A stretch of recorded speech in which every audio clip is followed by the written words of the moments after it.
श्रीलम्बोदर स्तोत्रम्। क्रोधासुर उवाच लम्बोदर नमस्तुभ्यं शान्तियोगस्वरूपिणे सर्वशान्तिप्रदात्रे ते विघ्नेशाय नमो नमः।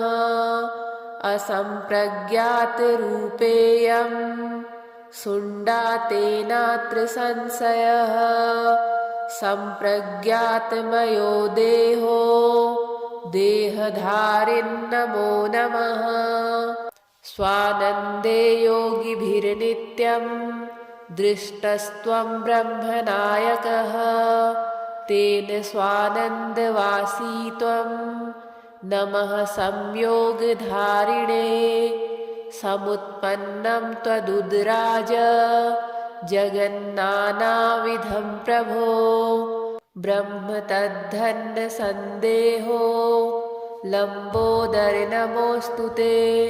त्वदीयकृपया देव मया ज्ञातं महोदर त्वत्तः परतरं नास्ति परेशाय नमो नमः।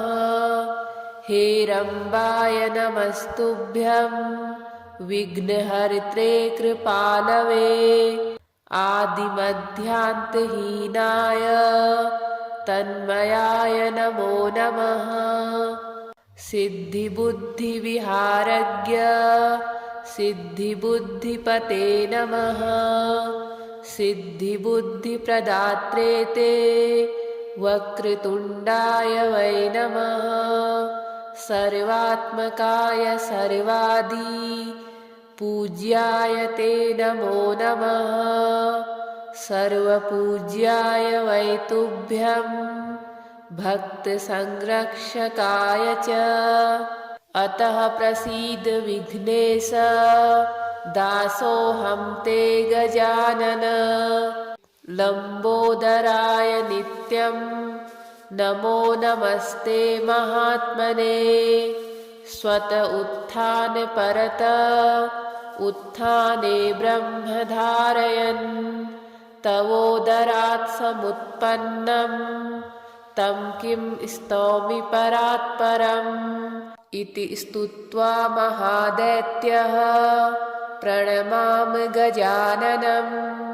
तमुवाच गणाध्यक्षो भक्तं भक्तजनप्रियः। क्रोधासुर उवाच लम्बोदर नमस्तुभ्यं शान्तियोगस्वरूपिणे सर्वशान्तिप्रदात्रे ते विघ्नेशाय नमो नमः। असम्प्रज्ञातरूपेयं शुण्डातेनात्र संशयः सम्प्रज्ञातमयो देहो देहधारिन्नमो नमः।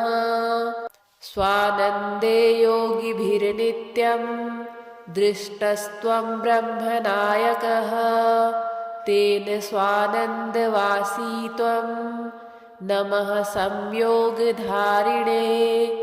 समुत्पन्नं त्वदुदराज जगन्नानाविधं प्रभो ब्रह्म तद्धन्न सन्देहो लम्बोदर नमोऽस्तु ते। त्वदीयकृपया देव मया ज्ञातं महोदर त्वत्तः परतरं नास्ति परेशाय नमो नमः। हेरम्बाय नमस्तुभ्यं विघ्नहर्त्रे कृपालवे आदिमध्यान्तहीनाय तन्मयाय नमो नमः। सिद्धिबुद्धिविहारज्ञ सिद्धिबुद्धिपते नमः। सिद्धिबुद्धिप्रदात्रे ते वक्रतुण्डाय वै नमः। सर्वात्मकाय सर्वादि पूज्याय ते नमो नमः। सर्वपूज्याय वै तुभ्यं भक्तसंरक्षकाय च। अतः प्रसीद विघ्नेश दासोऽहं ते गजानन लम्बोदराय नित्यं नमो नमस्ते महात्मने स्वत उत्थान परत उत्थाने ब्रह्मधारयन् तवोदरात् समुत्पन्नं तं किं स्तौमि परात्परम् इति स्तुत्वा महादैत्यः प्रणमाम गजाननं तमुवाच गणाध्यक्षो भक्तं भक्तजनप्रियः क्रोधासुर उवाच लम्बोदर नमस्तुभ्यं शान्तियोगस्वरूपिणे सर्वशान्तिप्रदात्रे ते विघ्नेशाय नमो नमः असम्प्रज्ञातरूपेयं शुण्डातेनात्र संशयः सम्प्रज्ञातमयो देहो देहधारिन्नमो नमः स्वानन्दे योगिभिर्नित्यं दृष्टस्त्वं ब्रह्मनायकः तेन स्वानन्दवासी त्वं नमः संयोगधारिणे समुत्पन्नं त्वदुदराज जगन्नानाविधं प्रभो ब्रह्म तद्धन्न सन्देहो लम्बोदर नमोऽस्तु ते त्वदीयकृपया देव मया ज्ञातं महोदर त्वत्तः परतरं नास्ति परेशाय नमो नमः हेरम्बाय नमस्तुभ्यं विघ्नहर्त्रे कृपालवे आदिमध्यान्तहीनाय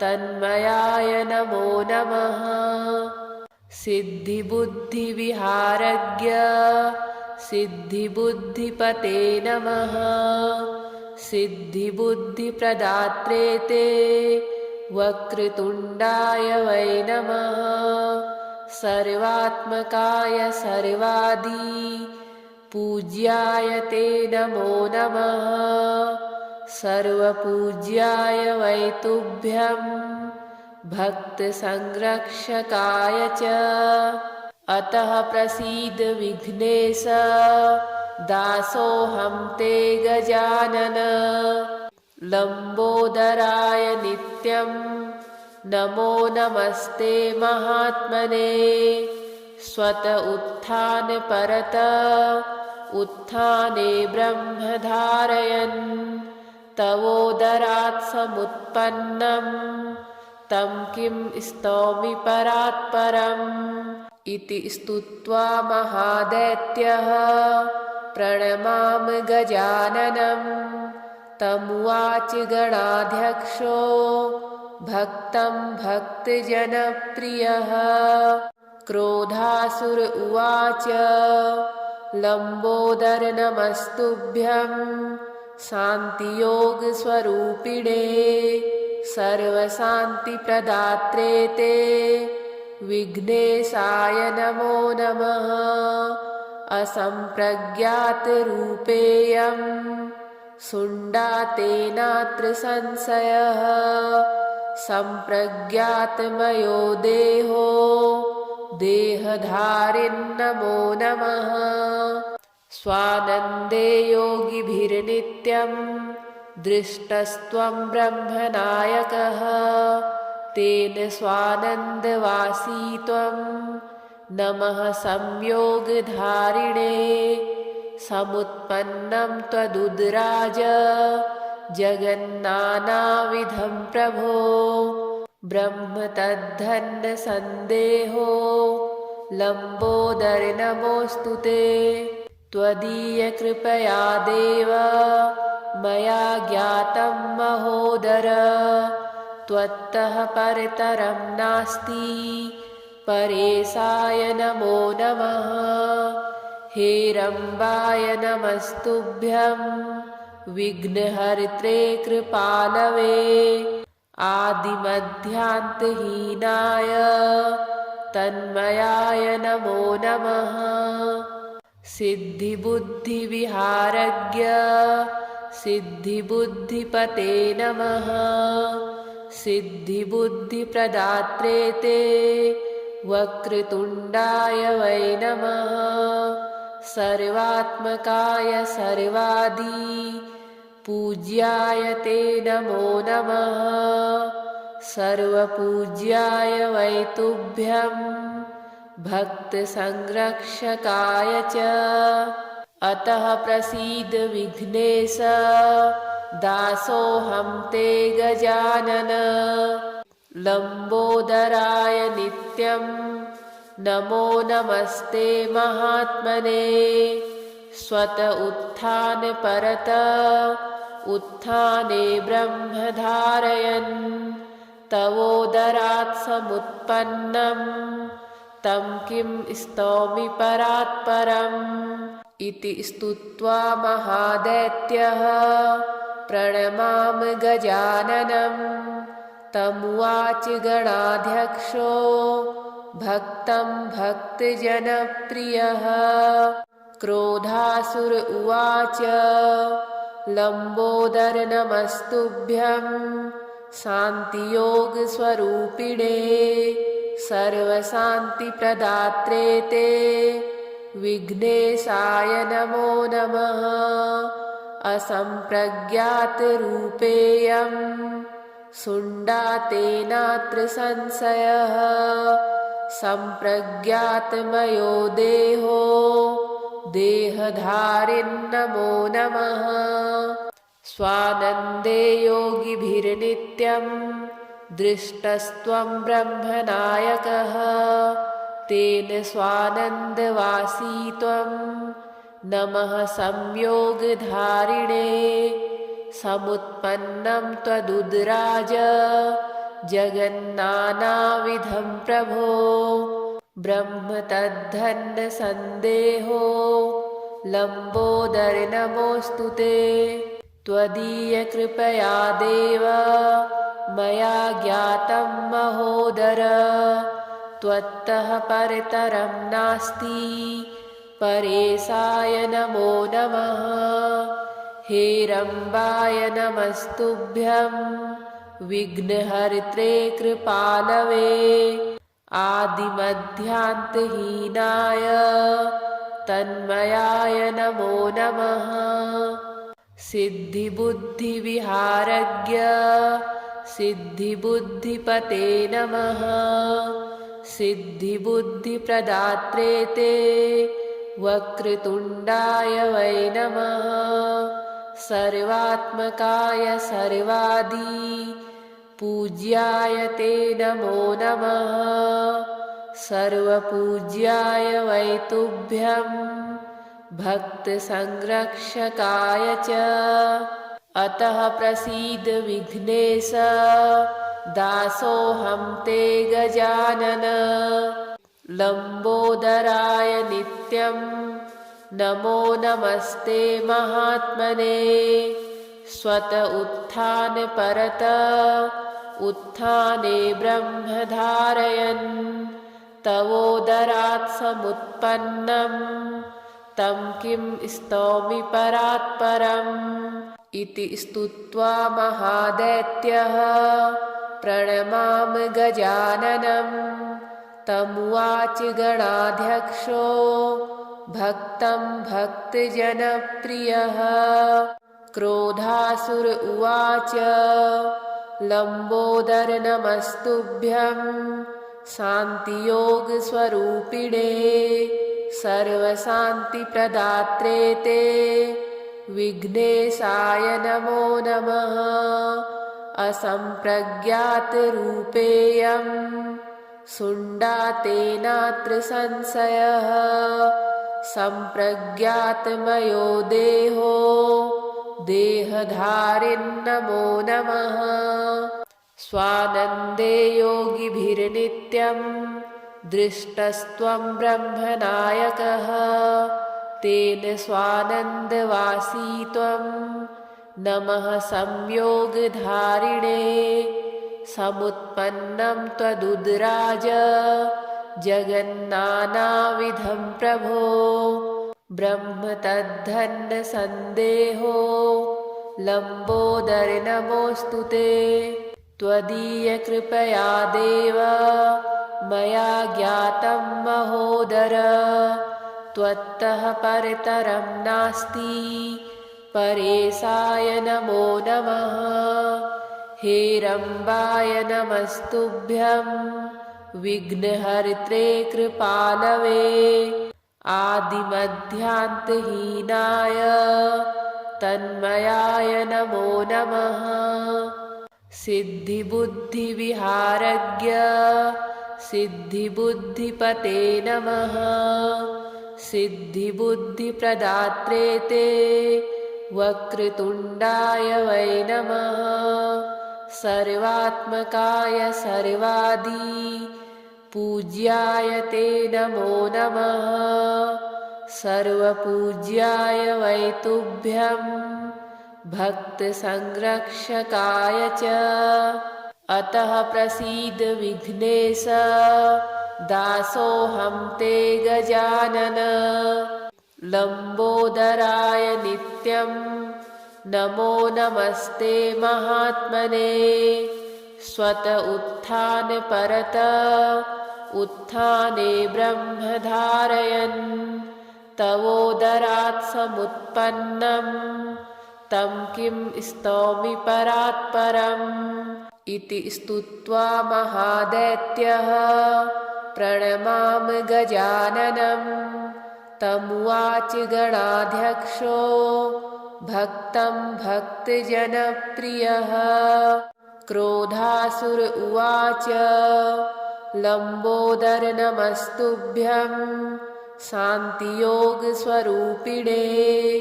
सर्वशान्तिप्रदात्रे ते विघ्नेशाय नमो नमः असम्प्रज्ञातरूपेयं शुण्डातेनात्र संशयः सम्प्रज्ञातमयो देहो देहधारिन्नमो नमः स्वानन्दे योगिभिर्नित्यं दृष्टस्त्वं ब्रह्मनायकः तेन स्वानन्दवासी त्वं नमः संयोगधारिणे समुत्पन्नं त्वदुदराज जगन्नानाविधं प्रभो ब्रह्म तद्धन्न सन्देहो लम्बोदर नमोऽस्तु ते त्वदीयकृपया देव मया ज्ञातं महोदर त्वत्तः परतरं नास्ति परेशाय नमो नमः हेरम्बाय नमस्तुभ्यं विघ्नहर्त्रे कृपालवे आदिमध्यान्तहीनाय तन्मयाय नमो नमः सिद्धिबुद्धिविहारज्ञ सिद्धिबुद्धिपते नमः सिद्धिबुद्धिप्रदात्रे ते वक्रतुण्डाय वै नमः सर्वात्मकाय सर्वादि पूज्याय ते नमो नमः सर्वपूज्याय वै तुभ्यं भक्तसंरक्षकाय च अतः प्रसीद विघ्नेश दासोऽहं ते गजानन लम्बोदराय नित्यं नमो नमस्ते महात्मने स्वत उत्थान परत उत्थाने ब्रह्म धारयन् तवोदरात् समुत्पन्नं तं किं स्तौमि परात्परम् इति स्तुत्वा महादैत्यः प्रणमाम गजाननं तमुवाच गणाध्यक्षो भक्तं भक्तजनप्रियः क्रोधासुर उवाच लम्बोदर नमस्तुभ्यं शान्तियोगस्वरूपिणे सर्वशान्तिप्रदात्रे ते विघ्नेशाय नमो नमः। असम्प्रज्ञातरूपेयं शुण्डातेनात्र संशयः। सम्प्रज्ञातमयो देहो देहधारिन्नमो नमः। स्वानन्दे योगिभिर्नित्यं दृष्टस्त्वं ब्रह्मनायकः। तेन स्वानन्दवासी त्वं नमः संयोगधारिणे। समुत्पन्नं त्वदुदराज जगन्नानाविधं प्रभो। ब्रह्म तद्धन्न सन्देहो लम्बोदर नमोऽस्तु ते। त्वदीयकृपया देव मया ज्ञातं महोदर। त्वत्तः परतरं नास्ति परेशाय नमो नमः। हेरम्बाय नमस्तुभ्यं विघ्नहर्त्रे कृपालवे। आदिमध्यान्तहीनाय तन्मयाय नमो नमः। सिद्धिबुद्धिविहारज्ञ सिद्धिबुद्धिपते नमः। सिद्धिबुद्धिप्रदात्रे ते वक्रतुण्डाय वै नमः। सर्वात्मकाय सर्वादि पूज्याय ते नमो नमः। सर्वपूज्याय वै तुभ्यं भक्तसंरक्षकाय च। अतः प्रसीद विघ्नेश दासोऽहं ते गजानन। लम्बोदराय नित्यं नमो नमस्ते महात्मने। स्वत उत्थान परत उत्थाने ब्रह्म धारयन्। तवोदरात् समुत्पन्नं तं किं स्तौमि परात्परम्। इति स्तुत्वा महादैत्यः प्रणमाम गजाननं। तमुवाच गणाध्यक्षो भक्तं भक्तजनप्रियः।